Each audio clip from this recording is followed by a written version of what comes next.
Hello and welcome back to All About Community. When we went to break, I told you that the next segment would have Regina Jackson from the East Oakland Youth Development Center. Welcome, Regina. How are you? Thank you. Glad to be here. I'm doing great in the midst of Good. all this craziness. There's a lot of craziness going on. Yeah. Let's talk a little bit about your background and where did you grow up and stuff like that. Were you born here in Oakland? Actually, I was born in Southern California, but my parents relocated to Oakland when I was 6. So I definitely consider myself a child of Oakland. All right. I grew up not too far away from you in the Oakland Hills and went to public schools until Bishop O'Dowd. After graduating from Bishop O'Dowd, I went to Alameda, College of Alameda, and then transferred to UC Berkeley. I graduated from there in 1984. Whew. 1984? 84. You must have been about 2 years old. Well, we like to think so, but I've earned every single one of my little gray hairs that I keep coloring. But anyway. That's all right. And I did the graduate fellowship in public affairs through the Coro Foundation in '85. And that's where I ran into Clorox Company and did my internship and joined the board of EOYDC after doing an internship. And I feel like that's kind of the rest of my life. And you've been at EOYDC since 1994. 1994. That's a long time. 28 years, yes. 28 years, and you've been doing, from all indication, a phenomenal job. And that's, and matter of fact, when we think of EOYDC, East Oakland Youth Development Center, yes, the name that pops up is Regina Jackson. Well, I thank you for the compliments. There have certainly been a lot of peaks and valleys, but I'm glad to hear that, to say that we've had many, many more successes. Now, is Clorox still one of the major supporters of that center? Yes, they are still a very strong champion, both on our foundation board as well as in our regular board. So there's representation throughout our leadership, and every CEO has made pledges, and that includes the new CEO. She's very supportive of our work. Now let's talk about some of the services that are offered at EOYDC. Okay, so in the 4 buckets of programming, education has a full continuum. So we have a K-5 program, a bridge program for middle schoolers, a pathway to college program. K-5, what is kindergarten to the 5th grade. Oh, you do? Yes, yes. That's unusual, isn't it? Perhaps, but you know, EOYDC doesn't mind doing unusual things. We feel like it's extremely important to ensure that our young people have the homework assistance, the extracurricular activities that help them to understand the importance of learning. And so even in the pandemic, we are doing Zoom, and we have created a community school environment. So since schools weren't in place, we spent twice as much money opening up our center for 8:30 to 5. Now, I cut you off at when you said the kindergarten K-5. program. Now, what were the other 3 you were about to tell me? Sure. So we have a middle school program called Bridge. We have a Pathway to College program, which serves high school and our college students. And then we have the high school equivalency for students that had previously dropped out. They no longer call it the GED. So that's just the education. Then we have arts, performing, visual, and culinary arts programming. Then we have wellness. So that's our beautiful gym that the Warriors redid. We have yoga, martial arts, track and field. Well, we actually put track and field on hiatus, but anyway, and basketball. We've also been doing some rowing there. And then we have careers. Rowing? You mean like crew, like where's rowing. the water? So we have these machines that have been loaned to us by Oakland Strokes, and they actually have the machinery to be able to learn how to do it. Then you go out to the water in the estuary. That's unique. Really important because a lot of our black and brown students still don't know how to swim. So you want to get them on the water so that they're not fearful, but in a confident way. And then finally, careers. You know, the whole process of trying to educate young people is so that they can feed themselves and clothe themselves and make a life for themselves. So we are looking, rather than the days of old of first-time employment opportunity, to actually put them in the careers of their choice. And how many people can you accommodate at the center? So when we expanded our building about 6 years ago, we added 6,000 square foot of facility. At that time, we were already serving 1,200 young people. We decided to go deeper rather than wider. So I'm still saying 1,200. We could probably serve 1,500, but in terms of depth, we often had kids that were coming in and playing basketball, but they had below a 2.0 GPA. So they come into wellness, and now we try to pull them into education so that we can keep an eye on their development, not just in the place where they excel, but the places where they're challenged. Now, when we're going to have to go to break, but Sure. but before we do, can you just give me a quick synopsis of what some of your success stories? We have so many. We won't be able to get to break. We have a more than 85% college graduation rate in 6 years. Of the 750 alumni that I have tracked in terms of success, the 4 top careers are business, education, wellness, and nonprofit. We are no longer just trying to get them a job so that they can eat. We're trying to get them jobs so that they can live. It's very good. And on that note, we are going to have to take a break. Don't touch that remote. Again, my name is Robert L. Harris. I am your host, and we're talking with Regina Jackson of the East Oakland Youth Development Center. We will be right back. Hi, we're Minuteman Press Oakland in downtown Oakland at 2406 Webster. We're your local printer. We help your business grow. We provide flyers, business cards, direct mail, any product that you need to promote your business, we have it. And remember, at Minuteman Press, no job is too small and no job is too big. Come by, stop at our shop at 24th and Webster, right behind the YMCA in downtown Oakland.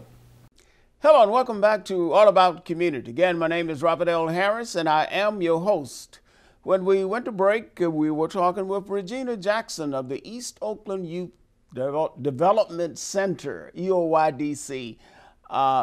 Regina, you were giving me some ideas of some of the success stories. Any others that you could share just briefly? Certainly. So because I've been at it a minute, some of our alumni are in their 30s and 40s.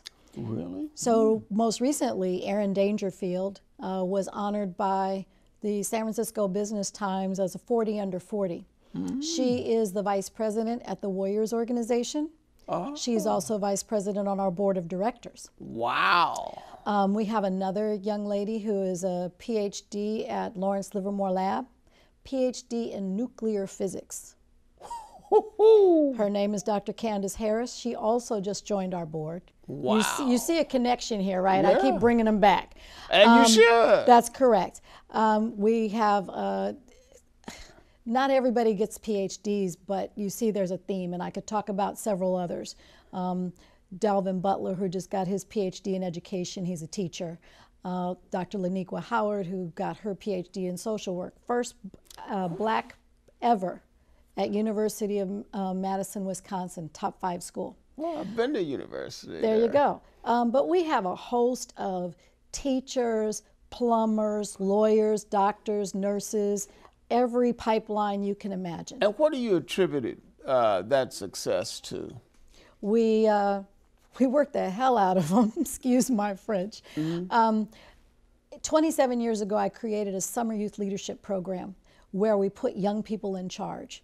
We teach them how to design curriculum, teach classes, plan field trips, do recruitment, retention, all of that. So we actually put them in positions to succeed. We teach them the value of hard work ethic. and the importance of character and cascading mentoring so that they're modeling for the kids that are coming behind them. So many of our successes are coming directly out of that program.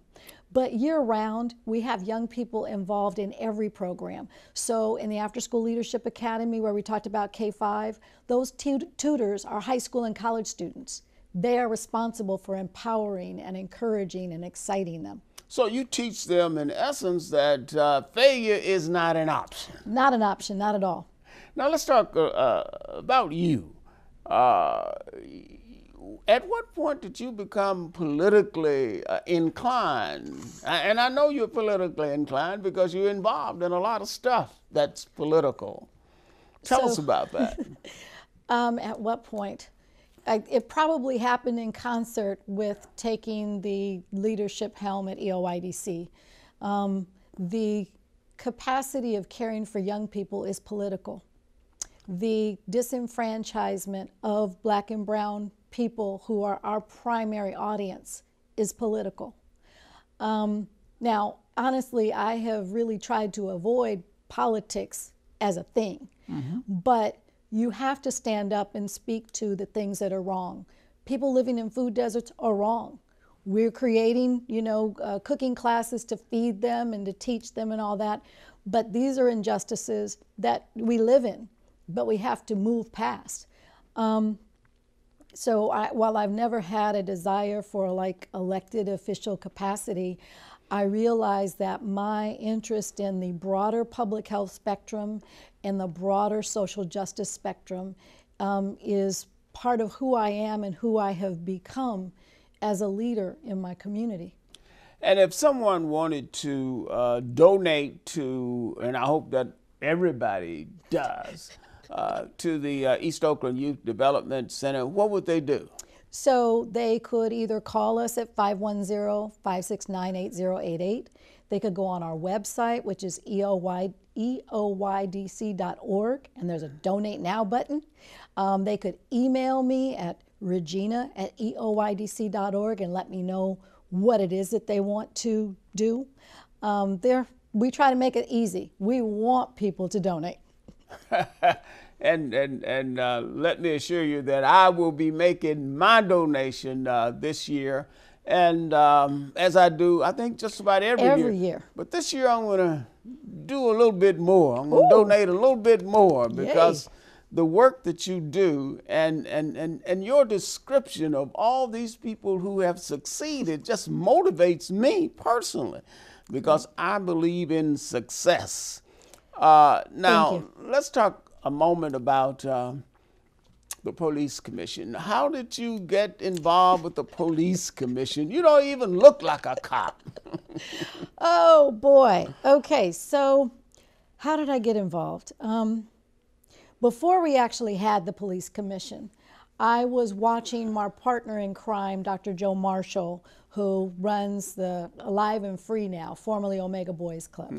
He was a police commissioner for San Francisco.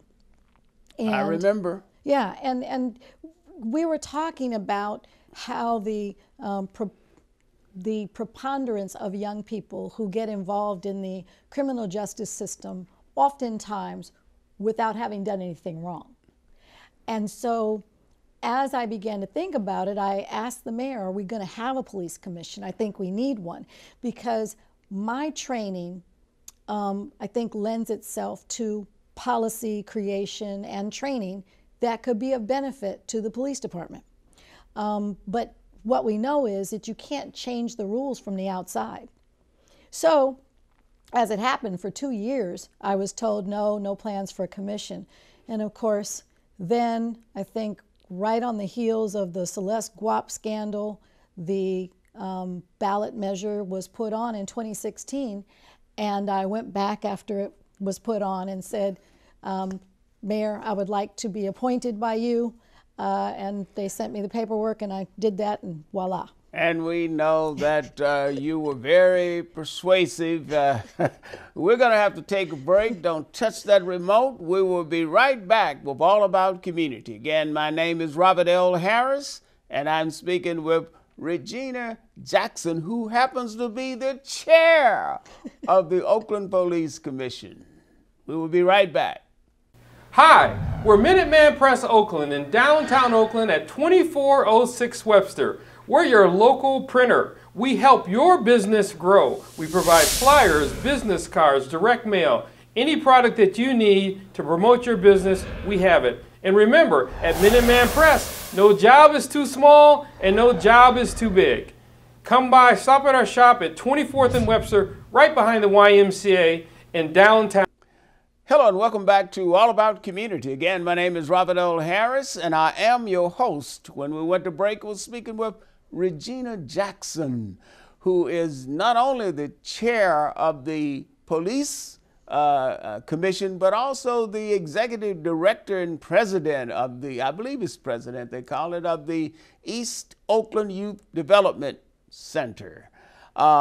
Regina, we were talking about the Police Commission and your selection on it once the measure passed. So you've been on it ever since its inception, is that correct? Yes, yes. And now you are, were you the first chair? I was not the first chair. That's what I thought, you were the second chair. But I've served as chair for 2 years in a row. Yes. All right, now what's it like to be chair?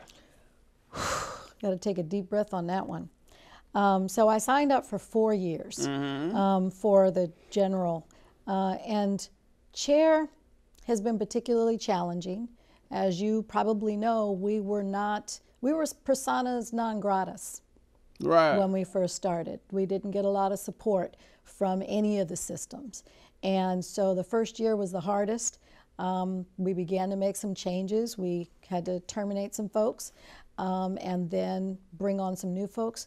My job as a manager, I have a weekly engagement with the police chief, a weekly engagement with the director of the Community Police Review Agency, and there are many, many more meetings when the federal monitor comes through. So it's a full-time job in addition to my regular full-time job, except for this one I do for free. It is hard. Now, what do you see as some of the key issues confronting the police? So if I can go backwards to go forward, I think that, transformation is really important. So the very first policy that we came up with was on probation and parole. And as we know, the preponderance of people that are on probation and parole are people that look like us. Absolutely. And after they've done their time, they continue to be treated like they just did the crime. So trying to get the police's approach to people who have done crimes and who have completed their time to not re-victimize is really important. But how do you do that? It's about an attitude change. We passed a policy that said you cannot just search just because you want to. You can't do any warrantless searches. You've got to engage people with a hello as opposed to are you on probation or parole, which can infuriate people that have no involvement with the police system. It sets up a bad discourse between the police and the community. Now, what about community policing? Wouldn't that impact that? It should. We actually are working on the community policing policy starting in February. So it's going to change, much like all of the policies that we've already done. How do you think it's going to look in Oakland? It's going to look bigger and better. And it has everything to do with the fact that our community is extremely active. We would not have had a ballot measure were it not for the Coalition for Police Accountability. I mean, there was an organization that was there to both support us, to educate us, and to challenge us. And now the social justice climate has increased even more so. So I think that there are more voices, more people that want to do the work, and more people that understand that passion is really the word of the day. Will we see more police engaging with the community? That's exactly the kind of culture that I want to see. Okay. We used to bring them into the center so that kids would be able to see the police when nobody was in trouble, when folks weren't running with guns or anything like that. That's what we want. But do you think it's going to happen? I believe so. I think that there are a lot of police. And what's the key to making it happen? part of it is that the police understand that things are changing, and so they've got to change with them. There are many officers that are from this community. Historically, they may not still live here, but they understand and want to be what they want to see. Many officers, I've been told, have gone into policing because they couldn't stand the police department. They wanted to be the change. And so I believe the attitude and the culture are there. We have to get rid of some of the toxicity. Yeah, how do you do that? Well, you let folks know that it will not be tolerated. You have to discipline and hold people accountable, and that's our job. And we've been doing it. You know, we had a case last year where there was a homeless man that was murdered, and we found that the officers were guilty, and we fired him. And that's exactly what you should do. Discipline and holding people accountable.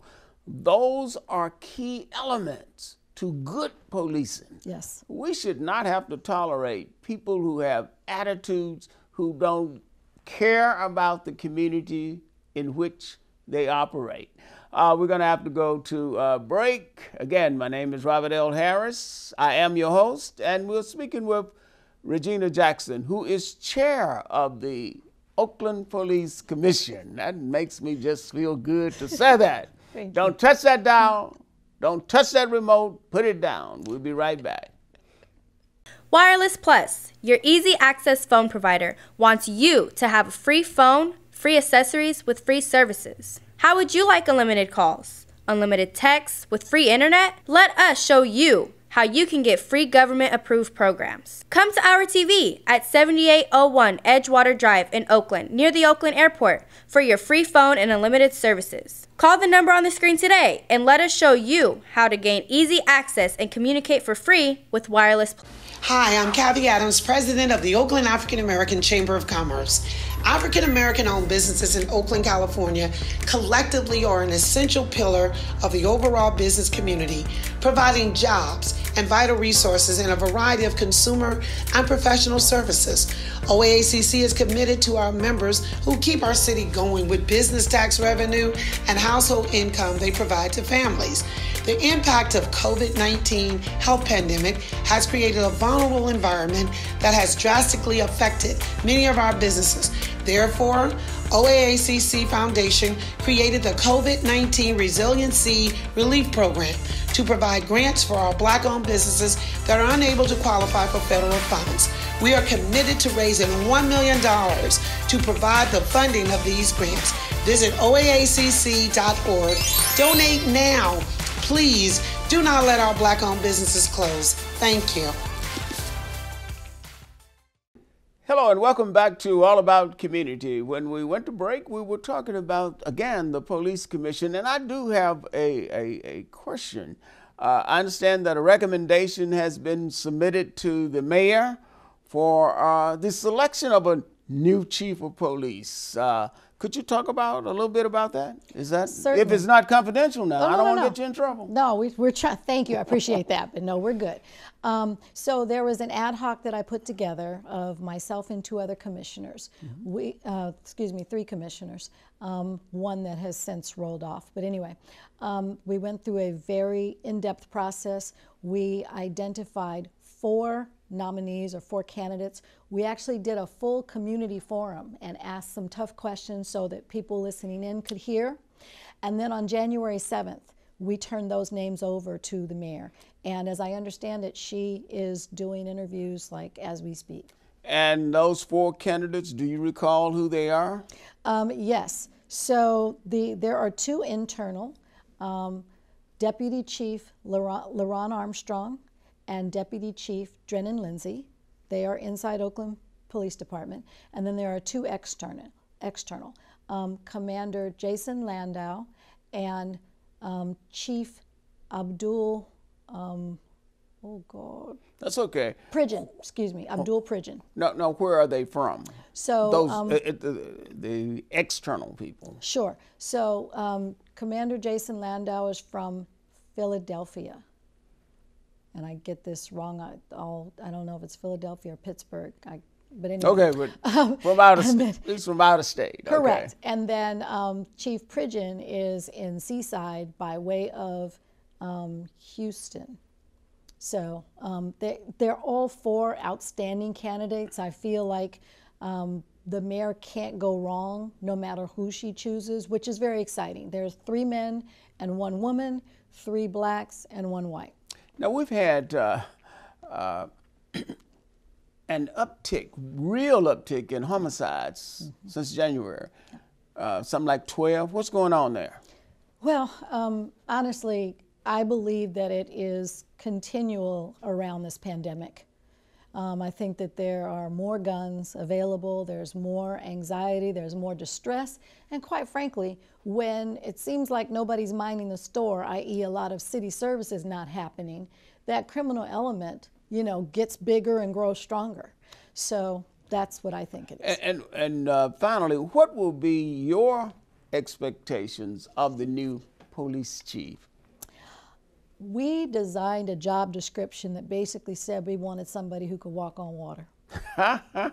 Oakland deserves it, but what we're talking about is somebody that is not going to stand for racial profiling, that wants to be a reform-minded leader. We've got to be trying some new things. We've got to ensure that race and equity is no longer a casualty of Oakland, you know, culture. We've got to get rid of the toxicity in culture. And first and foremost, we've got to get out of the negotiated settlement agreement that we've been in for 18 years, and we have got to reduce crime. Reduce crime is so critical because people have to feel safe wherever they live. In order for a community to thrive, it must have safety. Yes. I hate to conclude this segment of the program, but I have to. And I want to personally thank Regina Jackson for her work at the East Oakland Youth Development Center, as well as the Police Commission, as chair of the Police Commission, because that is important work that has to be done, and I can't think of a better person than you to do it. We are going to thank you for joining us, and let me say this: no matter what you do, when you do it, or how you do it, in the final analysis, it is still going to be all about community. Thank you for joining us. I am your host, Robert L. Harris, and I want to again thank Regina Jackson for being my guest.